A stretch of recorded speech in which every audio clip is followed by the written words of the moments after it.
আজ সকাল থেকেই মুষলধারে কি সুন্দর বৃষ্টি হয়ে যাচ্ছে।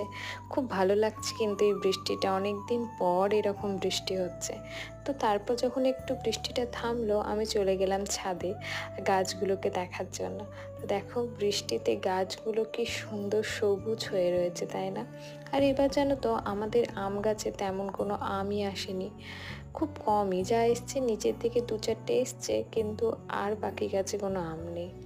আর এই তারের মধ্যে জলের বিন্দুগুলোকে স্পর্শ করতে খুব সুন্দর লাগে।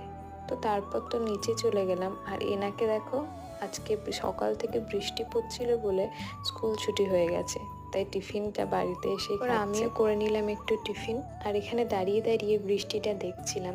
আর একটা দাঁড় কাককে দেখো তারের মধ্যে কেমন বসে রয়েছে, কেমন ভিজছে বৃষ্টির মধ্যে। আর ওকে দেখে আমারও চরম ইচ্ছা হচ্ছিল বৃষ্টিতে ভিজতে, কিন্তু সেটা তো উপায় নেই, কে আর